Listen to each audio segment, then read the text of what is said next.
right, everybody. I am pumped to be here again. This is very exciting. Welcome to Honest to God. You are listening to 1160 AM The Quest, Atlanta Catholic Radio. This is the 140th episode of this show. That is not true. I'm not sure what number it is, but it is significantly fewer than that. We're excited to have you guys here. We got some familiar faces, and we have a brand new face here today, and we're going to talk about something really exciting, which is finding Mr. Right. So lots of dating stuff. It's going to be awkward and beautiful and awesome. So we're going to go down the line. If you've already given me 5, give me 1. We'll just do 1 this time, and then Nini, we're going to do 5. You got 5? You got 5 good ones? I got 5. All right. I got you. All right, we'll start with Annie. You got 1. Yeah. My fun fact is I've never flown in a plane. Never flown in a plane? Never ever? even been inside an airport. I don't know. That's not. Feels like a not fun fact. I mean, Like it though. It's good. No, it's who good. else can say that? Okay. It's true. I haven't given 5. So mine would be I'm studying psychology. Do I have to say my name? Sure. Yeah. My name's Mackenzie. I'm studying psychology. My favorite color is yellow. I have a twin, and we have different birthdays because we're born over midnight.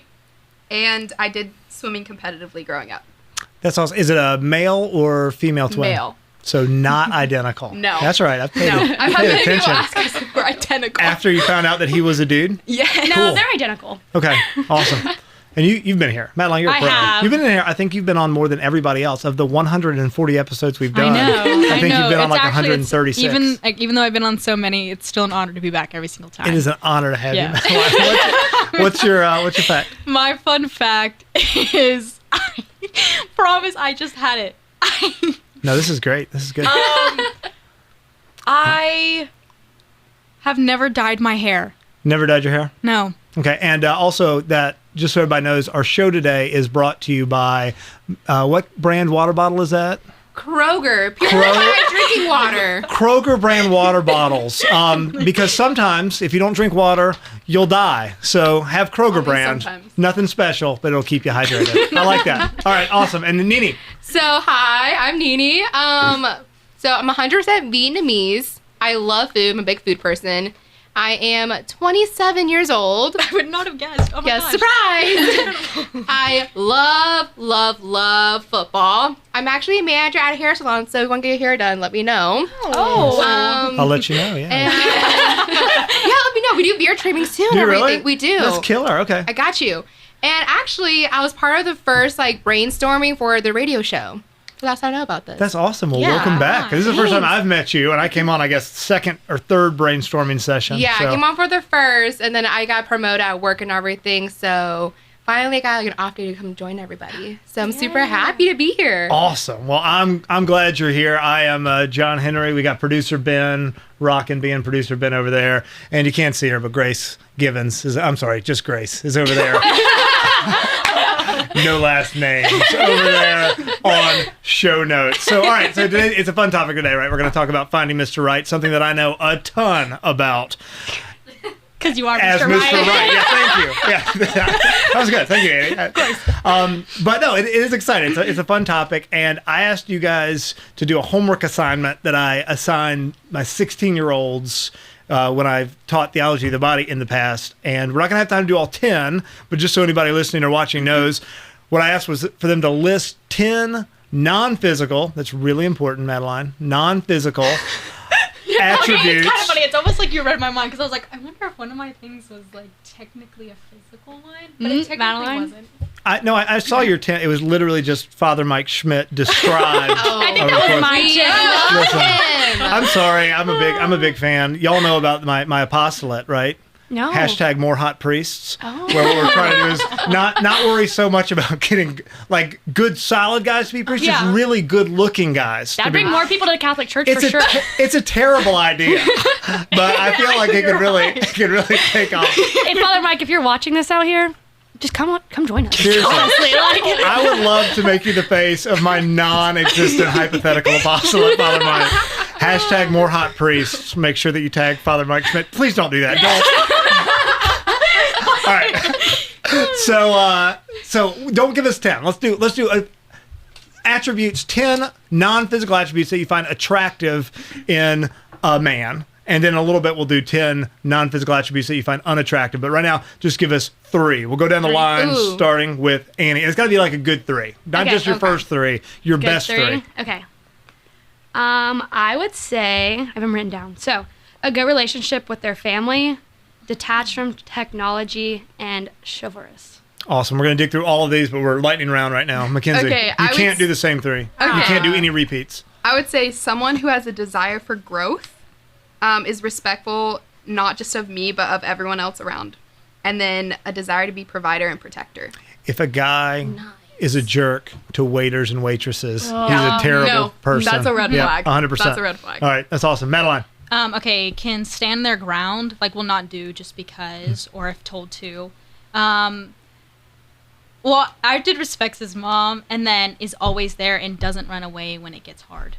Okay, awesome. That's very good. Nini. Okay, so mine was being genuine with their intentions. That's one of my biggest ones. Catholic. That's like one of my biggest like deal breakers is being Catholic. And then it would be you have to be able to hold a conversation because if you're, I'm a very talkative person. I can talk to a wall and be friends with it. So if you can't hold a conversation, it's a no-go. That's awesome. So I'll tell you what, in my experience of hearing junior girls write theirs, one that none of you said that I was surprised is sense of humor. Maybe one of you said that. I It was on there. Okay. You only gave us 3. I'm sorry. Okay, cool. We all said that, so. No, I love it. I love it. I think that is. I think that was a pretty good overview. If you could just pick one, what would it be, Mackenzie?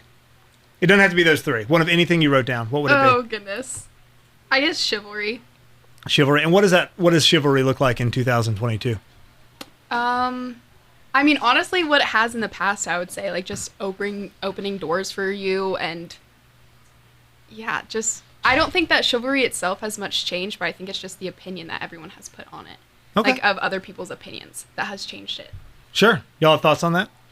I agree. Chivalry and what it looks like? I mean, Well, I chivalry, mean, like, oh, sorry, go ahead. I was No, just gonna you say do. chivalry makes me feel like a lady, and like I want to Yeah. feel like I'm a lady or like I'm important. So like opening the door up for someone, or like the sidewalk rule is just like walk on the side that like the cars are cars on. are- True story. I was in downtown Atlanta with my wife on a date before we were married, and we were walking past like Chicken and Waffles down there. You know, Chicken and Waffles Yum. downtown Atlanta? Yeah. And we were walking from either to or from the Coca-Cola Museum, and I was not following the sidewalk rule, and a literal homeless man stood up and told me that I was not, that I As needed he to. should. Yeah, he shamed me publicly.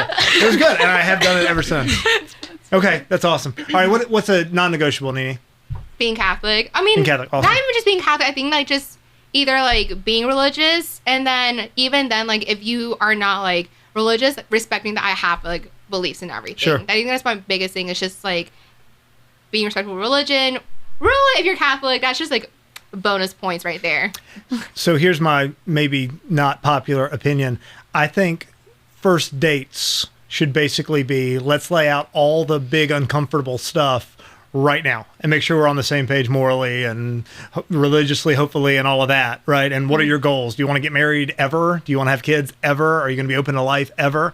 That was one. I remember my wife and I having conversations early on. Our first date was super uncomfortable because it was like, hey, let's talk about porn and birth control for the next like 2 hours while we sit outside or at this Applebee's. So that was fun. But I like that. I think getting that out of the way is super important. You got a good non-negotiable over there, Madeline? A good non-negotiable. Okay, I did say in my top 3, I would just say that is always there, and like / doesn't run away when it gets hard, because like I feel like men and women alike, like when they get put in situations where they don't want to handle what's going on or it's just too hard for them, they tend to run away.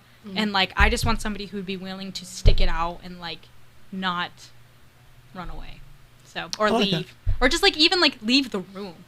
Like, I would want them to stay there and we finish that argument and end with a conversation that concludes it. So this is probably more literal than what you're talking about, but I have a story from a friend of mine's friend, and I will not tell either of their names because it's horribly embarrassing.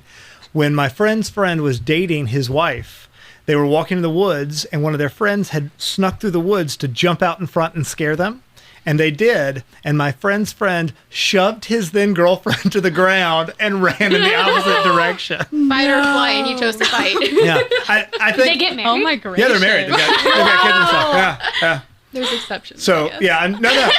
I think the lesson, ladies, is get one of your friends to do that, and then if he shoves you to the ground and run away, then you just Immediately run no. with him, and then past him, and then to the car, and then Push leave, him on the ground. Exactly. And then you run after, and then you start run forward. and never call him ever again. There you go. Yeah, no, I think that's good. You didn't do non-negotiable. not. What you got?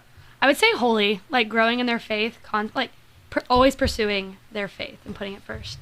Because like I want to grow with someone, so if they're growing, it'll push me to grow in my faith. It's kind of a cheesy quote, but I think it rings true. I heard somebody, I don't even remember who it was. I'm sure it was some speaker, Sarah Swafford or somebody, but they were saying if you're looking for somebody to date, start running after God and then look around and see who's keeping up with you. And those are the kind of people you should be. I know. That's really cool. I made that up. That's not from Sarah Swafford. If you could edit the part out, Ben, where I said it, John give it to Henry's somebody else. Yeah. No, but I think that's a big deal. All right, so this is a little deeper, and please don't name any names. But how do the guys, in your experience that you've been around in high school and college and in the professional world, how do they measure up to the things you wrote down? Not necessarily the things that you said, but the things you wrote down in general. How do they measure up? Not your brother, not your significant other, but just the guys you're around.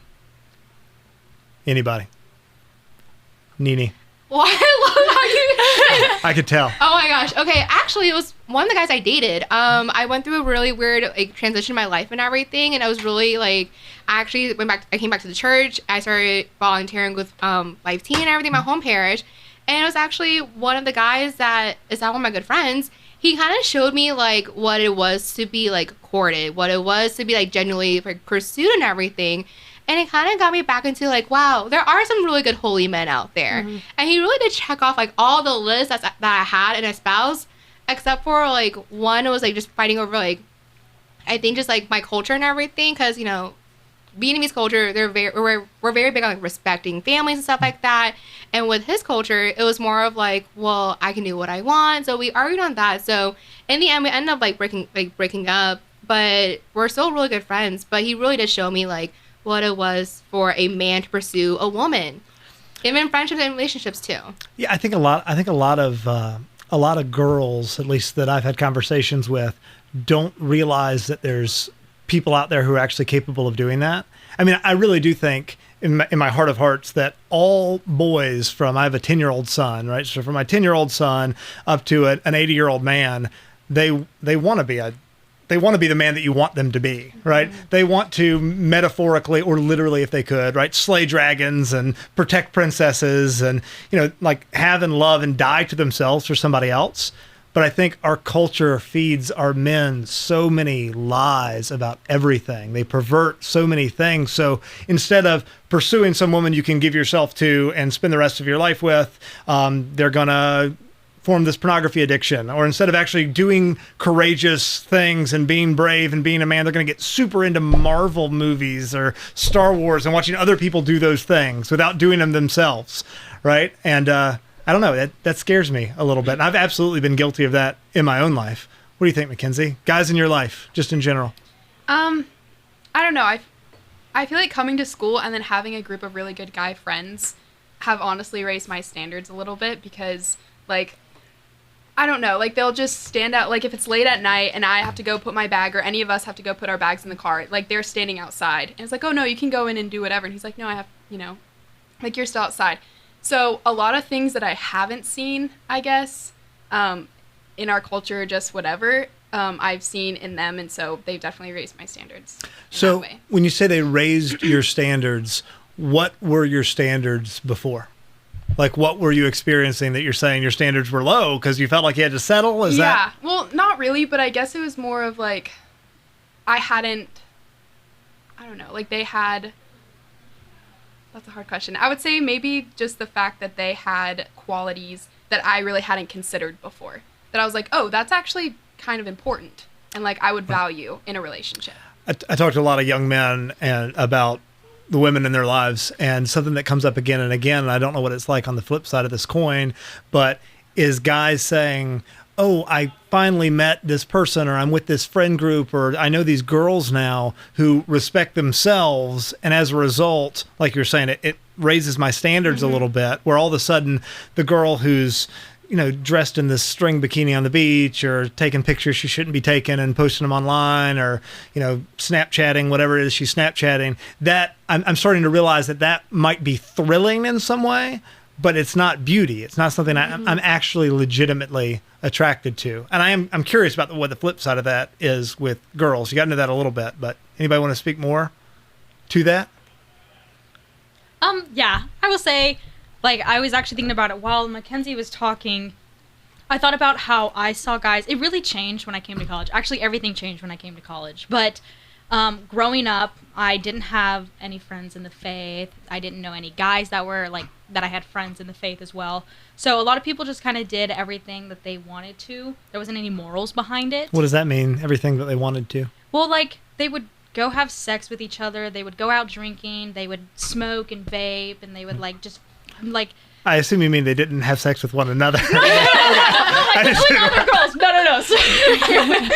Because that's a different episode that we're not going to do right now. Okay, great. No, but they didn't have any beliefs behind what they were doing. They were doing it just to do it. They were doing it to have fun because that was what was in.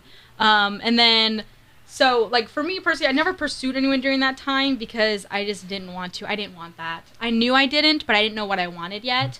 But after coming to college, I've become friends with so many guys, like Mackenzie said, somebody who will literally hold the door open for me when he didn't even have to when I got in, or held out his hand to cross over a ditch or something like that. Sure. It's so simple, but it's oh, he's still being nice, and it's just it's a definite change from what. And part of the reason why I'm doing that, I think it's a great conversation for girls, but it's a great conversation for guys too, to hear what girls are interested in and what they want, because I think so often they think that they need to, be vaping and listening to their really loud rap music, driving around their mom's Honda Accord, and then go out and, the language that they're using and the way that they're treating women and the topics that they're talking about.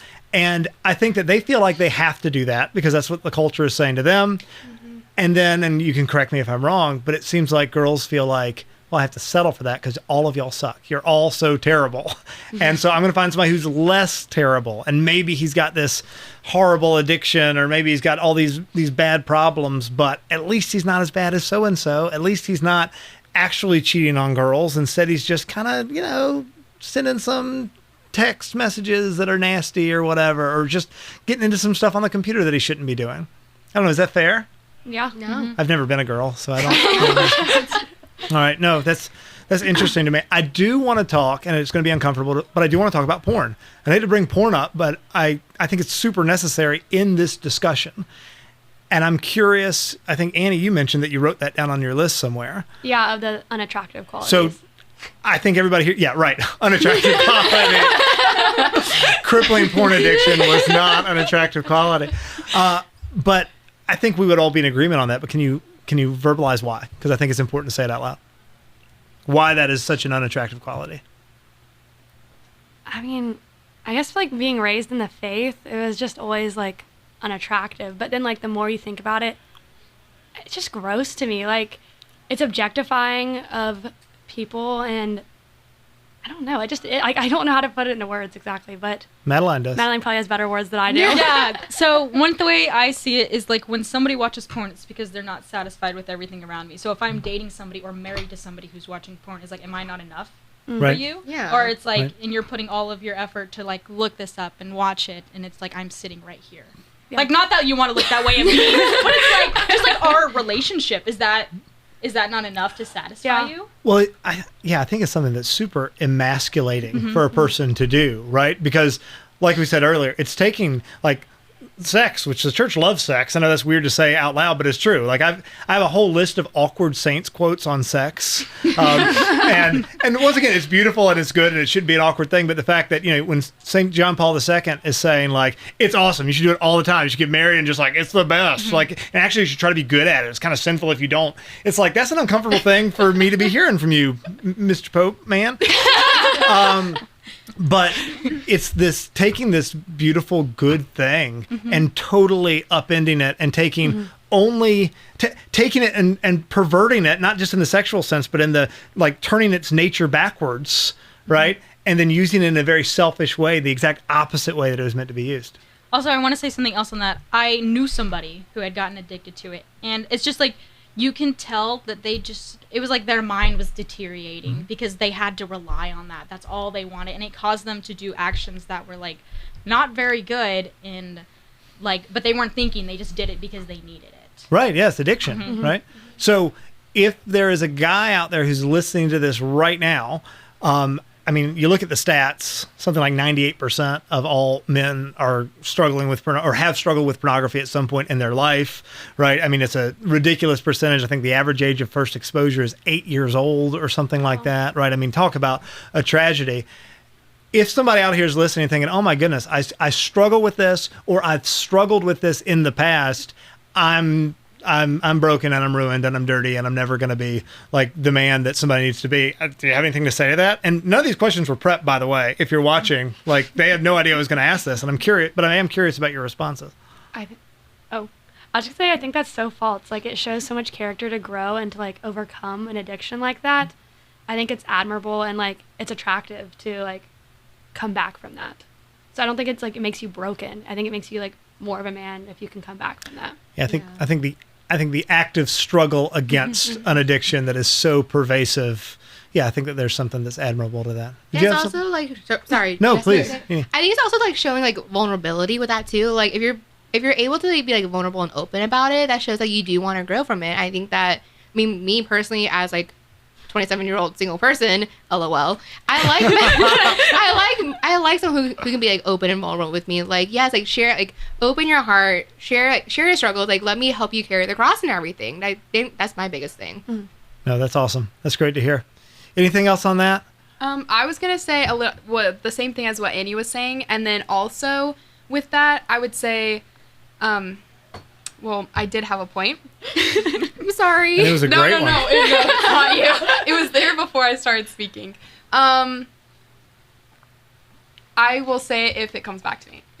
That sounds great. So we are unfortunately one of the limits of these shorter shows is we are running up on time pretty quickly. But I would like if you could just pick 2 unattractive non-physical attributes.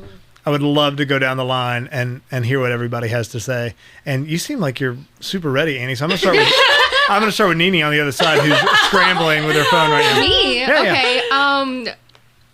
The way smacking your food cannot do it. All right. I am sorry, but smack your food can't do it. And then I think my non-negotiable is, I think if you're not a family person, that's one of my biggest things because family is very important to me. So like, if you're not, like, I don't want a family or I don't care about my family, can't do it. Sorry, bestie. Awesome. Yeah. Madeline. I will have to go with complainer. If they complain all the time about everything, I don't like that. I really hate it when they complain all the time. No, I can't. You get it. And then you're like irresponsibility. Okay. Yeah, I think that's an epidemic too right now. Seriously, in our culture, we're coddled, and I think there's a difference between I'm not responsible and I'm being really temperate and moderate. Like I had a guy recently who I was talking to who is he left college and he moved back in with mom and dad, and he thought he was the worst guy in the world, but he had a full-time job and he was busting his butt and he was helping take care of his younger siblings. And I said, no, it's the exact opposite of you're actually super responsible. Good for you. Don't feel like you have to go out in the world and put yourself in a bunch of debt.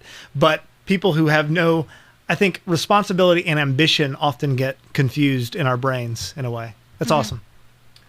I would say, kind of similar to what Nini was saying, someone who talks bad about his family and behind their backs and just does not enjoy being with his family. And then also someone who's cocky.